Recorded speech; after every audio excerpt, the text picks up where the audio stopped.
Para produzir mais.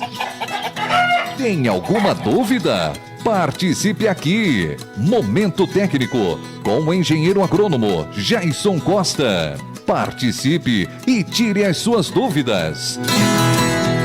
E falando em dúvida do ouvinte, aqui do programa Voz do Campo, a participação é de Colniza. Os produtores estão preocupados, Jason, com a tal lagarta que vem consumindo as pastagens na região. Lá estão na escuta o Dorvalino e o Valdir. Estão matando um porquinho nessa manhã e ouvindo o programa Voz do Campo. E a dúvida é o que fazer para combater as lagartas que atacam as pastagens, Jason. Ô Ivan, e nós estamos na época de falar sobre isso mesmo. Lagarta das pastagens. Dorvalino, né? O seu Valdir, obrigado pela participação. Boa manhã para vocês e bom final de semana. Ivan, tudo que existe de nobre na natureza, todos os seres gostam. Assim como a vaca, o boi, o bezerro gostam de uma pastagem verdinha, né? Suculenta, daquela rebrota próxima e recente, as lagartas também gostam. E as lagartas das pastagens geralmente são os coruqueiros capinzais, né? E as espodópteras. E elas gostam desse início de chuva porque teve recentemente chuvas que propiciaram a rebrota. E essa rebrota, Ivan, é folha verde, que o gado gosta e as lagartas também. Então elas lagartas entram forte nesse início de chuvarada. Logicamente, se as chuvas tivessem se mantido desde a primeira, a própria chuva faz o controle delas, Ivan, Maico, Lugerson. Então a chuva já é um inimigo natural das lagartas. Mas como existe uma janela entre as primeiras chuvas, as primeiras rebrotas e as próximas chuvas, que começaram a cair nessa semana, então esse tempo de capim verde sem água caindo é ideal para as lagartas invadirem, consumirem aí suas folhas, né? E o que a gente pensa sobre isso? Existem algumas maneiras de combater esse problema de falta de capim por excesso de ataque de lagarta na propriedade. Primeira, tendo mais espécies de capim dentro da propriedade. Por quê, Ivan?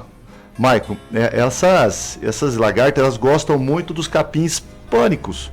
Elas gostam do zuri, elas gostam do mombaça, elas gostam do miyagi. Então essas três variedades de capim que pertencem ao gênero pânico são preferíveis por ela. E elas gostam muito dessas variedades. Não que não atacam outras, mas essas variedades aí de capim, essas espécies são mais atacadas. Então, o que nós podemos pensar? Antes de falar dos produtos químicos, vamos falar um pouco de manejo. O que nós podemos pensar? Começou a chover, sabemos que ele vai rebrotar forte, Ivan. O que nós podemos fazer? Tira o gado da braquiária e mete uma bucha de gado forte, com pressão nessas pastagens com pânico, certo? Com zuri, com mambaça. Por quê? Porque a boca da vaca, o pé do boi, vai competir com a lagarta por alimentação. Então, em vez de você perder naquele momento, até você perceber o ataque, comprar o produto, aplicar o produto e o produto fazer efeito, você entra com uma bucha de animais aí, com um lote de animal, você entra com um lote de animal grande e vai competir com a lagarta por comida. Em vez de você perder formando mais lagarta tendo possibilidade de virar uma mariposa e mais mariposas botando mais ovos, você vai meter boca de vaca, boca de boi, principalmente os animais que têm mais aptidão para comer mais, que são os animais aí, vaca ou as recrias que comem muito, que não tem ração para fazer parte dessa alimentação. Então você vai colocar para competir com a lagarta. Primeiro ponto, você ganha dinheiro produzindo carne e não lagarta. Então coloca essa bucha de animais, esse lote grande e vai comer esse capim. Aí segundo passo é atacar no problema. E aí você vai fazer uma visita às agropecuárias e vai procurar por dois tipos de produto. Primeiro, você vai procurar pelo um piretroide, que vai fazer um choque, derrubar essas lagartas que estão consumindo, e vai também procurar produto à base de Bacillus thuringiensis, que é uma bactéria, que são biológicos, muito bom para o sistema. Geralmente no mercado vai ter duas marcas comerciais famosas, nomes comerciais, que são o Dipel e o Chentari. Esses são dois Bacillus thuringiensis, uma o Azawai e outra o Custak, qual é qual eu não vou lembrar agora, Mas é isso aí, Bacillus thuringiensis, Xantaria de Pel, mais um piretroidezinho, uma bifentrina, alguma coisa mais barata. Você vai pegar a concentração, vai fazer a dose, junto com o seu vendedor ali, e vai entrar no próximo fluxo aí, certo? Por quê? Porque lagarta que não vira borboleta não bota ovo. E se não botar ovo, diminui o ciclo para a próxima rebrota. E lembrando que quando as chuvas se consolidarem, a própria chuva faz o controle. Como? A chuva derruba essas lagartas, aí vem a formiga e ataca ela lá no chão, ou os próprios passarinhos. Uma dica: quando você vê muito anus e muitas garças sobrevoando um pasto específico, ali vai ter lagarta. Ali vai estar a infestação. Se você tiver 2 pastos, um braquiário e um pânico, e os 2 não estão sendo consumidos por animais, e eles estão sob o ataque de lagarta, você vai ver que tem mais passarinhos sobrevoando os pânicos, porque ali vai ter mais lagarta, alimento passarinho, certo? Então, observar igual ema na soja, né? Se tem bastante ema num talhão específico, ali vai ter mais bichinho para ela comer, né? Então é isso. Vamos atacar de produtos biológicos, químicos, logicamente, fazer o uso racional aí, e também fazer o uso do manejo, que é o principal adoção que nós podemos fazer na propriedade, é o manejo. O manejo cultural é o mais rentável. Competir com a lagarta quando ela entra, bota animal para consumir, vai comer lagarta, vai comer folha, e aí você vai limitar a quantidade de comida para a lagarta, até você operar. Aí chegou o produto, na próxima rebrota você entra e arrebenta elas, bate na cacunda delas, faz ela cair na pressão, certo? Então é mais ou menos isso. Ô Jaison, opa. E tem mais uma pergunta, né? Você falando da lagarta aí, é um tema que a gente pode ampliar nos próximos programas, mas o Rodrigo Terra Roxa está perguntando também sobre a questão da cigarrinha, né? Que dica você pode dar para ele? Ele pergunta, por exemplo, por metro quadrado, quanto de cigarrinha a gente pode perceber ali para poder entrar com o controle? Tem uma métrica ali? Boa pergunta. O seguinte, o cigarrinha, vamos falar sobre cigarrinha.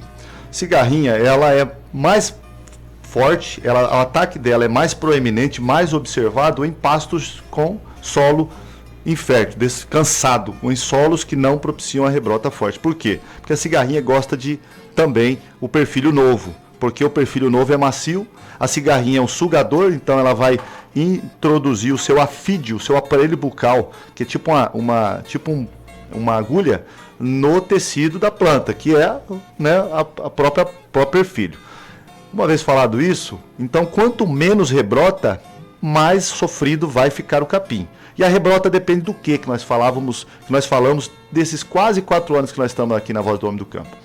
Nós falamos que um pasto, ele fornece o poder capital para o produtor através da rebrota. A coisa que dá lucro na pecuária, ao contrário do que a gente pensa que é o animal, é a rebrota do capim. Um capim que tem uma rebrota forte, cabe muito animal. Muito animal produz muita arroba, muito bezerro, muito leite, que dá a rentabilidade para a propriedade. Então, uma vez falado isso, a gente gosta de fazer o controle de cigarrinha com o primeiro passo, fertilidade, calcário. Eu não posso deixar de falar isso. Calcário é um dos melhores agentes de controle de cigarrinha. Por quê? Porque ao passo que tem uma infestação de cigarrinha, o pasto, a touceira, tem força suficiente para soltar o próximo perfilho. E aí você tem tempo para agir. Agir como? Fazendo observação, sobre a pergunta do Rodrigo. Com o pulsar, o pulsar é tipo aquele negócio de pegar peixe, só que com a tela menor. Você vai fazer uma varredura ali na touceira, e se você encontrar 2 cigarrinhas adultas ali sobrevoando mais ou menos 1 metro quadrado, está na hora de se preocupar e começar a aplicar. Aplicar o quê? A gente gosta de aplicar produtos específicos para sugadores, que são uma mistura de piretroide, uma bifentrina, uma lambda cialotrina com um neonicotinoide, que são geralmente um antiametoxan encontrado em misturas no mercado aí, tá? Vai ter outros produtos em mistura, vai ter imidacloprid também, vai ter outros neonicotinoides aí. Então, uma mistura de 2, um de contato e outro de ingestão -- efeito tarsal aí, que é as patinhas deles, contato com o produto, vai dando uma contaminada via o contato do inseto com as partes de locomoção. E também os fungos, né? Os fungos entomopatogênicos, colocar junto na calda de mistura aí para ter uma residual de controle no pasto. Logicamente, o pasto tem que estar um pouquinho alto, tem que ter umidade para os fungos esses fungos continuarem se multiplicando e ali fazer morada, certo? Jairson, e tanto a cigarrinha quanto a lagarta são pragas visíveis, né? O produtor consegue enxergá-las com tranquilidade e isso consegue ajudar até visibilizar aí que o ataque que está tendo na sua pastagem, né? Não são insetos, digamos, que não são visíveis a olho nu e isso dificultaria. Nesse caso não, você consegue ver a cigarrinha voando, você consegue ver as lagartas ali o tempo todo comendo a plantação e consegue se preparar para entrar combatendo essas pragas, né? É isso aí. São meso-organismos, né? No caso da pastagem, né? É importante a gente também fazer essa pergunta, acredito eu. A recuperação ou o controle, por exemplo, da cigarrinha, ela se dá fazendo essa distribuição, jogando esse calcário, ou se faz necessário, por exemplo, uma recuperação com uma gradiação, uma nova semeadura com o calcário? Como é que o produtor deve agir nesses casos, por exemplo? Entendi. Inclusive, Maico, o primeiro programa nosso, há quase 4 anos atrás, foi falando sobre cigarrinha na pastagem. Isso aí me traz uma nostalgia boa aqui sobre o programa. A cigarrinha, Maico, ela ataca as touceiras e ela, se a touceira estiver sobre um solo fértil, ela não vai morrer. Ela vai emitir rapidamente um outro perfilho, um outro filhote, né? Lembrando que um capim saudável, na época da chuva, olha só, pega a informação. O capim saudável, na época da chuva, com solo fértil, ele geralmente tem 7 folhas verdes, que é a quantidade de folhas em um perfilho, em um filho de touceira, certo? Cada perfilho deverá ter 7 folhas verdes. E um solo já cansado, um pouco menos fértil, com um alumínio um pouco mais proeminente na saturação ali, e capim um pouco, o pasto, o solo um pouco compactado, essa quantidade de folhas verdes vai reduzindo. Chega uma hora que você tem malemar 3 folhas verdes aí no ápice do perfilho e as outras folhas sempre amarelas, senescendo, já vai para ser mineralizado e voltar para a touceira, ser reabsorvido pelas raízes, que nesse caso são geralmente as raízes superficiais, Maico. Então, primeira coisa, se você viu o ataque, não precisa gradear, não precisa reformar. Vai aumentando a fertilidade naturalmente conforme o fluxo de caixa te permite. Lembrando que a gente faz fertilização em função do fluxo de caixa. A gente já fala que o fósforo é um patrimônio, assim como a sua terra. Se você não fez fósforo nos últimos anos, se você não comprou um super simples nos últimos anos, e você pensa no valor venal da terra como por si só, futuramente os nossos solos vão ser precificados pelos níveis de fertilidade. E se você não comprou fósforo, lembrando que o fósforo, gente, pessoal, o fósforo é o único elemento de nutrição do nosso sistema de lavoura e pecuária, macroelemento que não tem ciclo nem hidráulico, ou seja, ele não está na água, nem do sal do mar, e também não tem ciclo atmosférico, assim como o nitrogênio está diluído na nossa atmosfera, que nós estamos respirando ele de forma inerte. 78% do nosso atmosfera é nitrogênio, ou seja, a indústria consegue chupar a atmosfera e fazer ureia, produzir. A gente consegue lá no sal, lá no mar, aglutinar sal ali através de evaporação e pegar potássio, pegar outros sais minerais, sódio, mas o fósforo não. O fósforo, a única maneira é jazidas via depósito de organismos vivos ou derramamento vulcânico. Ou seja, daqui a pouco nós temos que prospectar vulcão para termos fósforo e ir para Marte trazê-lo. Então, a fertilidade fosfatada, fertilidade com fósforo é patrimônio. Você que não está comprando fósforo, compre, porque daqui a pouco o fósforo vai ficar tão caro que seu filho não vai conseguir comprar. E ele vai herdar um solo extremamente estéril, infértil. E o fósforo ele faz parte da obtenção, produção de energia das plantas. Sem energia, nada no carro não anda. Então, se você não está fazendo fósforo, fosfatagem, faça. Lembrando, primeiro, corrija o pH do seu solo, module a eletrônica do seu solo. A eletrônica é a pilha solo. Quando a gente fala em calagem, quando a gente fala em saturação, primeira coisa a gente vê a eletrônica do solo, a unidade que a gente vê aí, centimol de carga por decímetro cúbico, ou seja, centimol de carga por litro de solo, ou seja, nós estamos falando de carga, e quem modula a carga eletrônica é o calcário. Então faça isso, faça a calagem, module a eletrônica do seu solo. Inconsequente a calagem, você já vai fertilizar com cálcio e magnésio. Você já vai melhorar a performance dos outros nutrientes, principalmente o fósforo. Aí faça a fosfatagem. Você que é fazendeiro, chacareiro, sitiante, que não está fazendo fosfatagem agora, com o preço do fósforo ainda não tão caro, no futuro próximo, 10, 20, 30 anos, o fósforo vai valer ouro, vai valer mais do que a sua própria propriedade. Ou seja, faça fosfatagem, logicamente seguida de uma calagem, seguindo-se de uma calagem, porque vai precificar a sua terra no futuro. Fósforo é finito, de acordo com os pesquisadores, é fósforo para mais 600, 800 anos, de acordo com o consumo de alimento de hoje. Por isso que a nova ordem mundial está fazendo o gaysismo ser tão forte, porque homem com homem, mulher com mulher não produz filho, e eles estão fazendo a limitação de fecundidade do ser humano para diminuir pessoas no mundo por conta de fósforo. É tudo em função do fósforo, entendeu? Nós falamos aqui sobre o negócio lá no Maranhão. Tudo isso é uma agenda global que é pensada através de nutrição. Nutrição fosfatada para a lavoura é limitada, 600, 800 anos. Vai ficar caro daqui 600 anos? Não, já ficou caro. Eu falava isso para a nossa empresa aqui, para o nosso querido patrão, eu tenho uma admiração muito grande por ele. Eu falava há 8 anos atrás, compre fósforo. Fósforo vai dobrar nos próximos 5, 6 anos. Isso nós falávamos quando o fósforo, o Super Simples, estava $200 a tonelada. Hoje, uma tonelada de Super Simples está $400, dobrou. A previsão estava correta. Lembrando, quanto mais literatura você lê, mais profissional você fica. Dobrou-se o fósforo. Lembrando que na pandemia, quadruplicou-se.